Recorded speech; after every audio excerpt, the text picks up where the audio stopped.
Hello అండి. Welcome back to another day. Welcome back to another video. ఇక్కడ నేను luggage pack చేస్తున్నా. చూస్తున్నారు కదా! సో, నలుగురికి నచ్చేది మాకు నచ్చదనమాట. మా దారెప్పుడు సెపరేట్‌గా ఉంటుంది. ఏంటా అలా అన్నాను అని అనుకుంటున్నారా? అందరూ సంక్రాంతి పండగకి ఊరెళ్ళి చక్కగా 7 డేస్, 8 డేస్ ఎంజాయ్ చేసి హ్యాపీగా రిటర్న్ వస్తుంటే, మేము మాత్రం సంక్రాంతి పండగ అయిపోయిన తర్వాత బుధవారం కనుమ పండగ కూడా హైదరాబాద్‌లో చేసేసుకొని, గురువారం రెస్ట్ తీసేసుకొని, ఇంకా శుక్రవారం నుంచి హోంవర్క్స్ స్టార్ట్ చేద్దాము అనే టైంకి ఇంటి దగ్గర నుంచి అయితే ఫోన్ వచ్చింది, ఇంటికి రావాలి అని చెప్పి. యాక్చువల్గా మా మావయ్య గారు మా హస్బెండ్తో ఏదో వర్క్ ఉండి తనని పిలిచారనమాట రమ్మని. సో తన బస్ టికెట్స్ అంతా చూస్తూ లాస్ట్ మినిట్ కదా, ఇప్పుడు నాకేమీ కంఫర్టబుల్గా దొరకట్లేదు, నేను కార్లో వెళ్దాం అనుకుంటున్నాను అని చెప్పారు. సో నేను కూడా వస్తాను అని నేనే అడిగాను. తను చెప్పారు, యాక్చువల్గా నేనే అడుగుదాం అనుకున్నా మీరు కూడా వస్తారా అని చెప్పి. సో అప్పుడు బిగ్గెస్ట్ క్వశ్చన్ ఏంటంటే, స్కూల్ పోతుంది కదా 2-3 డేస్ ఎలాగా, ఫ్రైడే వెళ్ళేసి మళ్ళీ మండేకి రాలేం కదా అని చెప్పేసి, సరే ఓకే, ఎలాగో దిగులుగా ఉందంటున్నావు కదా, సంక్రాంతికి వెళ్ళలేదని ఫీల్ అవుతున్నావు కదా, ఒక 2 డేస్ పంపకపోతేనే వచ్చిన తర్వాత నువ్వే కూర్చోబెట్టి అవన్నీ చేయించాలి, హోంవర్క్ అంతా నీ డ్యూటీయే కదా అని చెప్పారు. సరేలే అనుకొని ఇంకా ఫైనల్గా డెసిషన్ తీసుకొని, మాకైతే 4:30కి అట్లా కాల్ వచ్చింది. ఆయన ఆ రోజు వర్క్ చేస్తున్నారు కాబట్టి ఇంకా అప్పుడు వెంటనే లాగౌట్ చేసేసి ఒక 2 అవర్స్ పడుకొని ఇంకా 8కి అట్లా అన్నీ సర్దుకుని అయితే స్టార్ట్ అయ్యాము. మేము వెళ్ళేసరికి మిడ్‌నైట్ 2:00 అయింది అత్తయ్య వాళ్ళ ఇంటికి వెళ్ళేసరికి. సో ఇప్పటికే మీకు చాలామందికి తెలుసు, మా అత్తగారి ఇల్లు పుట్టిల్లు 2 సేమ్ ఊరనమాట. ఒకసారి మేము వెళ్తే ఇద్దరు పేరెంట్స్ని మేము వెళ్ళి హ్యాపీగా చూసేయచ్చు అనమాట. కాకపోతే ఏంటంటే, ఇలాంటి ఫెస్టివల్స్ టైము ఎక్కడ ఉండాలా అనేది కన్ఫ్యూజన్గా ఉంటుంది. ఈసారి మేము 26th అంటే ఈ వీకెండ్ వెళ్ళాల్సి ఉంది యాక్చువల్గా ఇంటికి, అందుకే సంక్రాంతికి వెళ్ళలేదు. బట్ ఆ ప్రోగ్రామ్ ఏంటంటే ఒక 1 వీక్ ప్రీపోన్ అయింది. సరే ఏముంది, ఎలాగో మనం అందరం దిగులుగా ఉందాం, అందరం వెళ్ళి ఒకసారి వెళ్ళొచ్చేద్దాం, మళ్ళీ ఎప్పుడుకో కానీ రాము కదా అని వెళ్ళాము. దారిలో ఒరిస్సా దాబా ఫ్యామిలీ అని చెప్పి ఒక దాబా ఉంటుంది. ఇక్కడ ఫుడ్ చాలా టేస్ట్గా ఉంటుందన్నమాట. మీకు ఇక్కడ చాలా ఒరిస్సా దాబాలు కనిపిస్తాయి. కాకపోతే పర్టికులర్గా ఇది ఏంటంటే ఓల్డ్ అని రాసి ఉంటుంది. చాలా రోజుల నుంచి ఇక్కడ ఉంది. ఇక్కడ మీరు నాన్ వెజ్ లవర్స్ అయితే రంబా చికెన్ మస్ట్ ట్రై, మీరు కనుక ప్రాపర్ వెజిటేరియన్స్ అయితే కనుక మేతి చమన్ మస్ట్ ట్రై అనమాట. ఇంకా వీళ్ళ దగ్గర బిర్యానీ రైస్ ఐటమ్స్ తీసుకునే కన్నా మేతి చమన్ విత్ పుల్కా కానీ లేకపోతే చికెన్ విత్ పుల్కా కానీ తీసుకుంటే చాలా బాగుంటుంది. పుల్కా చాలా సాఫ్ట్గా ఉంటుంది. ఆ దాబాలో తిన్న ఫీల్ మనకి త్రూఅవుట్ తింటున్నంతసేపు కూడా చాలా బాగుంది. టేస్ట్ అయితే అమేజింగ్గా ఉంటుంది. ఇంతసేపు చెప్తున్నాను ఏంటి అని అనుకోకండి, నిజంగా నచ్చితే నచ్చిందని చెప్తా, బాగోకపోతే బాగోలేదని చెప్తాను. ఇది మనకి గుర్తుపెట్టుకోవడానికి బండ గుర్తు ఏంటంటే, మనం హైదరాబాద్ నుంచి విజయవాడ వెళ్తున్నప్పుడు మన వేలోనే ఉంటుంది, రోడ్డేమి క్రాస్ చేయాల్సిన అవసరం లేదు. మనకి ఫస్ట్ 7 వస్తుంది కదా మిడ్వే ప్లాజా, పెద్దది కాదు ఫస్ట్ వచ్చేది, దానికి వివేరా ఉంటుంది కదా, వివేరాకి మధ్యలో ఉంటుందన్నమాట. ఇంకొక ల్యాండ్ మార్క్ ఏంటి అంటే, మనకి ఆపోజిట్లో జియో పెట్రోల్ బంక్ ఉంటుంది, అదే ల్యాండ్ మార్క్. మీరు ఆ లైన్ అంతా గమనిస్తే అన్నీ కూడా ఒరిస్సా దాబా అని ఉంటుంది. మీరు కొంచెం చూసుకుని వెళ్తే ఓల్డ్ ఒరిస్సా దాబా అని ఉంటుంది. ఇక్కడ ఫుడ్ అయితే చాలా టేస్ట్గా ఉంటుంది, అలాగే చాలా ఫేమస్ కూడా. ఇంకా ఫస్ట్ అయితే మా హస్బెండ్ అయితే పుల్కా తింటా అన్నారు విత్ రంబా చికెన్.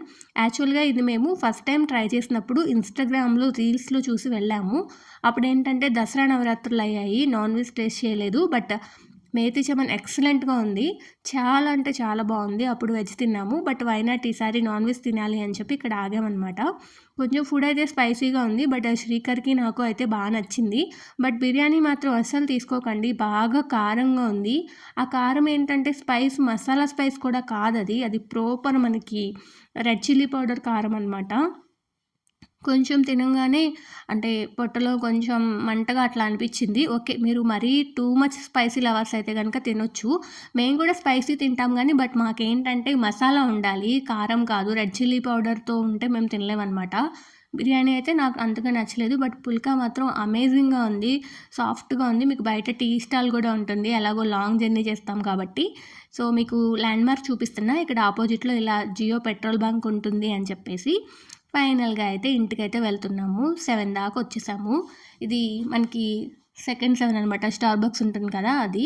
సో అక్కడ ఏంటంటే ఆపోజిట్లో పెట్రోల్ బంక్ ఉంటుంది, అక్కడికి వచ్చి పెట్రోల్ ఫిల్ చేసుకుందాము అని చెప్పేసి వచ్చామన్నమాట. నేనైతే చాలా హ్యాపీగా ఫీల్ అయిపోయాను. ముందు మా హస్బెండ్ ఇట్లా కాల్ చేశారు, ఇంటికెళ్ళాలి అని అనుకున్నప్పుడు మనసులో అనుకున్నా, నన్ను కూడా అడిగితే బావుండు వస్తావా అని చెప్పి. సరే కదా! మనకి దిగులుగా ఉంది కదా! అని నేను చెప్పేలోపే ఎలాగో నేను మిమ్మల్ని తీసుకెళ్దాం అనుకుంటున్నా. కార్‌లోనే వెళ్దాం, అందరం వెళ్ళిపోదాం ఇంకా అంటే హ్యాపీగా ఫీల్ అయిపోయాననమాట. ఇంకా నాకు ఆ 2 డేస్ స్కూల్ పోయినందుకు కూడా నాకేం బాధగా అనిపించలేదు. ఎందుకంటే పండగకి వెళ్ళలేదు అన్న ఫీల్ నాకు అంతే ఉండిపోయింది. ఇంకా పెట్రోల్ కూడా ఫిల్ చేయించేసుకొని ఇంకా వెళ్ళటం అయితే స్టార్ట్ చేశాము. యాక్చువల్‌గా ఏంటంటే చాలా రోడ్డు ఖాళీగా ఉంటుంది అలా అనుకున్నాం కానీ కొంచెం రష్‌గానే ఉంది. బట్ ఆపోజిట్ రోడ్ ఇంకా రష్‌గా ఉంది మేము వెళ్ళేదానికన్నా. సో, ఇంకా చందమామ మాతో పాటు అలా ఏలూరు దాకా తీసుకెళ్ళిపోతున్నాం మేము. Just kidding. చాలామంది కొత్త సబ్స్క్రైబర్స్ వచ్చారు కదండీ! మీ అందరికీ చాలా థ్యాంక్స్ వీడియోస్ చూస్తున్నందుకు, మంచి మంచి కామెంట్స్ పెడుతున్నందుకు. మీ కామెంట్స్ అన్నీ నేను చక్కగా చూస్తున్నాను, రిప్లై ఇవ్వడానికి ట్రై చేస్తున్నాను. ఎవరియన్నా మిస్ అయితే కనుక సారీ. నేను ఆల్‌లో చూసినప్పుడు నేను రిప్లై అయితే ఇస్తాను. కొంతమంది సబ్ కామెంట్స్ పెడతా ఉంటారు కదా! అవి కొన్ని నాకు పాపప్ అవ్వట్లేదు స్క్రీన్ మీద. బట్ నేను అన్ని కామెంట్స్‌కి రిప్లై ఇవ్వడానికైతే ట్రై చేస్తూ ఉన్నాను. మీలో ఎవరికైనా ఇలా అత్త పుట్టిల్లు సేమ్ ఉన్నాయా? మీకెలా అనిపిస్తుంది? హ్యాపీగా అనిపిస్తుందా? కాకపోతే వేరు వేరు ఊరైతే బావుండు అని అనిపిస్తుందా? నాకైతే టు బీ ఫ్రాంక్ నార్మల్‌గా ఇలా వెళ్ళినప్పుడైతే ఓకే. ఒక్క ట్రిప్‌లో ఇద్దరిని చూసేస్తామన్న ఫీల్ ఉంటుంది. బట్ ఫెస్టివల్స్ వెళ్ళినప్పుడైతే అక్కడుండాలో, ఇక్కడుండాలో అర్థం కాదు. ఇక్కడుంటే అక్కడ వాళ్ళకి కోపమొస్తుంది. అక్కడుంటే ఇక్కడ వీళ్ళకి కోపమొస్తుంది.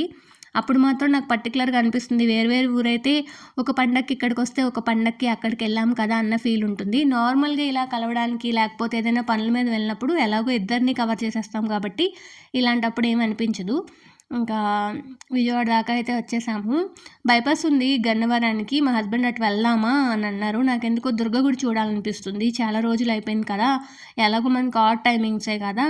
ఫ్లైఓవర్ ఖాళీగానే ఉంటుందేమో అని అన్నాను. సో, నేను అన్నందుకో ఏమో తెలీదు. సో, నేను గుడి చూడాలని అనుకున్నందుకో ఫ్లైఓవర్ అయితే ఖాళీగా ఉంది. తొందరగానే వెళ్ళిపోయాము. నాకలా అమ్మవారి గుడి, ఆ బయట ఓం కొంచెం ముందుకెళ్ళాక కనిపించే అమ్మవారి గోపురం చూస్తే ఆ వైబ్ చాలా బావుంటుంది. నాకెప్పుడైనా ఈ రీసెంట్ టైమ్స్‌లో అటు గన్నవరం నుంచి వచ్చేస్తున్నాం కాబట్టి ఇది చూడకపోతే అది అట్లా ఉండిపోతుందనమాట. అంతకుముందు బస్‌లో జర్నీ చేసినప్పుడైతే వెయిట్ చేసేదాన్ని. ఇది చూసిన తర్వాత నిద్రపోయేదాన్ననమాట. వెళ్ళేటప్పుడైనా, వచ్చేటప్పుడైనా గుర్తుపెట్టుకుని ఆ ఓముని చూడడం నాకు భలే అనిపిస్తూ ఉంటుంది. మనం అమ్మని చూసినంత హ్యాపీగా ఫీల్ అవుతాం అనమాట. అంటే ఎవ్రీ టైమ్ మనం వెళ్లి దర్శనం చేసుకోలేం కదా! అందుకని. దసరాకొచ్చినప్పుడైతే ఇదంతా మనకి క్లోజ్ ఉంటుంది కాబట్టి వేరే రూట్‌లో వచ్చామప్పుడు. తర్వాత అక్టోబర్‌లో, నవంబర్‌లో వచ్చినప్పుడేమో మరి ఆడ్ టైమింగ్స్‌లో వచ్చాం. నిద్రపోయాము నేను. సో, నాకెందుకో చూడాలనిపించిందనమాట బాగా అమ్మవారి టెంపుల్ అలాగా. అందుకని ఇంకా సిటీలో నుంచే వచ్చాము. ఎలాగో పెద్ద ట్రాఫిక్ ఏం లేదు ఆడ్ టైమింగ్స్ కాబట్టి మేము అత్తయ్య వాళ్ళ ఇంటికెళ్ళేసరికి 2:00 అట్లా అయింది. మాకు ఆన్ ది వేలోనే మా అమ్మ వాళ్ళ ఇల్లొస్తుందనమాట. అక్కడ కూడా కనిపిచ్చి వాళ్ళకి ఒకసారి వెళ్ళడం అలవాటు. సో, అలాగే చేశామనమాట ఈసారి కూడా. మీరు జర్నీలో లాంగ్ జర్నీస్‌లో ఏం పాటలు ఎక్కువ వింటారు? మేమైతే పవన్ కళ్యాణ్ హిట్స్, రామ్ చరణ్ హిట్స్ ఇలా కొన్ని కొన్ని అంజన్‌కైతేనేమో ఇళయరాజా హిట్స్ అని చెప్పేసి అట్లా కొన్ని మాస్టర్ పీస్‌లు 90స్‌వి, 80స్‌వి తీసుకొనొస్తాడు. మేమేమో లేటెస్ట్ వింటా ఉంటామనమాట. నేను, శ్రీకర్ ఏమో. ఇంకా ఇంటికొచ్చేసాం. మధ్యలో కాఫీ తాగుదామని మేము రెగ్యులర్‌గా కాఫీ తాగే ఏ షాప్‌లో చూసినా కూడా షాప్ క్లోజ్ చేసుంది. ఓకే. సంక్రాంతి ఇంపాక్ట్ అనుకుంటా అని మా అమ్మకి కాల్ చేసి చెప్పా, అమ్మ కాఫీ పెట్టేది మేము కాఫీ తాగుతాం అని చెప్పి. చాలా చల్లగుంది. మా నాన్న ఫుల్ ప్యాక్డ్ ఉన్నాడు మేమెళ్ళేసరికి. ఇంకా అలా అయితే చక్కగా కాఫీ ఇంకా తాగేసి అక్కడ వాళ్ళతో కూడా మాట్లాడేసి ఇంకా అత్తయ్య వాళ్ళ ఇంటికైతే వచ్చేసి అత్తయ్యతో కూడా మాట్లాడి పైన మా రూమ్‌కైతే వచ్చేసాం పడుకోవడానికి. 2:00 అయింది. కరెక్ట్‌గా ఇదంతా వచ్చి మేము సెట్ అయ్యి ఇంకా పడుకుందాం అనే టైంకి హైదరాబాద్‌లో ఉన్నంత చల్లగా అయితే ఏలూరు లేదు. బట్ చల్లగా ఉందిలే కానీ హైదరాబాద్ ఉన్నంత పర్టిక్యులర్‌గా మా బాచుపల్లి ఉన్నంత చల్లగా అయితే ఏలూరు లేదు టు బీ ఫ్రాంక్. ఇది నెక్స్ట్ డే మార్నింగ్. మేము లేచేసరికి బాగా లేట్ అయిపోయింది. అత్తయ్య ఏదో పనుందని బయటికెళ్తా అని చెప్పారు. స్టవ్ మీద సాంబార్ పెట్టా చూస్తూ ఉండు తాలింపు వేయి అని చెప్పారు. సో, సరే కదా అని ఇక్కడ చూస్తూ ఉన్నాననమాట. ముందే చెప్పారు ముందు రోజు నైటే మీరు లేట్‌గా లేచినా పర్వాలేదు జర్నీ చేశారు కదా! మేము ఎలాగో మార్నింగ్ బయటికెళ్ళే పనుంది అని చెప్పి. ఇంకా ఇక్కడ పూజ గది చూపిస్తున్నా. నేను ఇంటికెళ్ళిన ప్రతిసారి అనుకుంటాను వీడియోస్ చేసేయాలి బాగా వ్లాగ్స్ చేసేయాలి అని. బట్ ఎందుకో నాకు ఫ్యామిలీ ఫస్ట్ అనిపిస్తుంది. టైమ్ స్పెండ్ చేయటం అట్లాగే నాకు టైం సరిపోతుంది. మళ్ళీ వచ్చిన తర్వాత ఫీల్ అవుతాను. అయ్యో! వీడియోస్ చేసుకోలేదే అని. దీని గురించి ఒక షార్ట్ చేశాను. ధవలమా, మరువమా అని కూడా అడిగారు.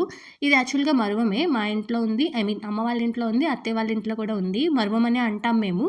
ధవలం అనేది ఇంకోలాగా ఉంటుంది నాకు తెలిసి. బట్ ఒకవేళ రాంగ్ అయితే గనుక నన్ను కరెక్ట్ చేయండి. స్మెల్ ఉంటుంది. చాలా బావుంటుంది. తులసిమ్మ పక్కన ఇలా పెట్టారు మా అత్తయ్య. ఆ గాలి అలా చెట్టు మీద నుంచి మనకొస్తుంటే చాలా బావుంటుందనమాట. ఇంకా లంచ్ చేసేసి అట్లా కొంచెం సేపు పొలానికి అట్లా తిరగడానికి అట్లా ఊరికే నార్మల్‌గా ఎళ్ళాము. ఎందుకంటే మేము అత్తయ్యకి చెప్పాము నెక్స్ట్ డే అమ్మ వాళ్ళ ఇంటికి వెళ్ళిపోతాము అని. సరే కదా! అయితే కొంచెం టైమ్ స్పెండ్ చేసినట్టు ఉంటది. అటు ఇటు వెళ్దామని చెప్పి కొంచెం సేపు బయటకొచ్చాం. ఇక్కడేవో ఇట్లా పొలాలు అవన్నీ ఉంటే కొంచెం శ్రీకర్‌ని ఫోటోస్, వీడియోస్ అంటే బర్డ్స్‌ని చూస్తాను అంటే అవన్నీ ఇక్కడ క్యాప్చర్ చేశాను. ఇంకా ఇంటికి వచ్చేసే ముందే ఏంటంటే మేము బయటికెళ్ళే ముందే ఇలా వాటర్ ట్యాంక్ క్లీనింగ్ సర్వీస్ ఒకటి బుక్ చేశాము. వాళ్ళు మేము వచ్చేసరికి వచ్చారనమాట. కింద వాళ్ళందరూ బిజీగున్నారు. సో, సూపర్విజన్ చేయడానికి నేను, శ్రీకర్ పైకొచ్చామనమాట. సో, వాళ్ళైతే క్లీన్ చేస్తున్నారు, సక్ చేస్తున్నారో వాటర్ అంతా మురికి నీళ్ళు అదంతా కూడా చూస్తున్నాము. యాక్చువల్‌గా ఎవరో అడిగారు, ఏలూరులో ఎవరు చేస్తున్నారు ఈ సర్వీసెస్ నెంబర్ ఇవ్వండి అని. నేను వాళ్ళకి నెంబర్ కూడా ఇచ్చాను. ఏలూరులో ఏంటంటే ఇలాంటివి దొరకాలంటే చాలా కష్టం అనమాట. అంటే లైక్ వాష్‌రూమ్స్ గానీ, ఇలా వాటర్ ట్యాంక్స్ గానీ క్లీనింగ్‌కి. బట్ ఒకళ్ళైతే చేస్తున్నారు. రీసెంట్ టైమ్స్‌లో మేము చేపిస్తున్నాం. ఎప్పుడైనా ఏలూరు వెళ్ళినప్పుడు వీళ్ళకి కావాలి అంటే. ఇంకా పైకెళ్ళేసరికి ఏముంది ఇంకా సంక్రాంతి టైం కదా! మంచిగా పతంగులేస్తున్నారు. కైట్స్, కైట్స్, కైట్స్ అని చెప్పి శ్రీకర్ ఎగురుతా ఉన్నాడు. కొనిపెట్టమని అడిగాడు కానీ నాకు, మా హస్బెండ్‌కి ఇద్దరికీ వేయడం రాదు. అమ్మమ్మోళ్ళ ఇంటికెళ్ళినప్పుడు వేద్దాము. అక్కడ ఎవరైనా అన్నలు, అక్కలు ఉంటారు కదా! అని అనుకున్నాం గానీ, అక్కడికెళ్ళిన తర్వాత అసలు కంప్లీట్‌గా మర్చిపోయి వాళ్ళతో నార్మల్‌గా ఆడేసుకున్నాడు. సో, నాకైతే రాదు. మీలో ఏస్తారా ఎవరైనా కైట్స్? హైదరాబాద్‌లో కూడా చాలా మందేశారు. మేము హైదరాబాద్‌లో ఉన్నప్పుడు. యాక్చువల్‌గా అయితే ఇక్కడ కైట్ ఫెస్టివలే జరుగుతుంది కదా! హైదరాబాద్‌లో. సో, ఫైనల్‌గా ఇది ఫ్రెండ్స్ ఈరోజు వీడియో. హోప్ ఈ వీడియో మీకు నచ్చిందని అనుకుంటున్నాను. వీడియో కనుక మీకు నచ్చితే like, share, subscribe. Thank you so much for watching. Pallavi signing off. Love you all. Bye bye.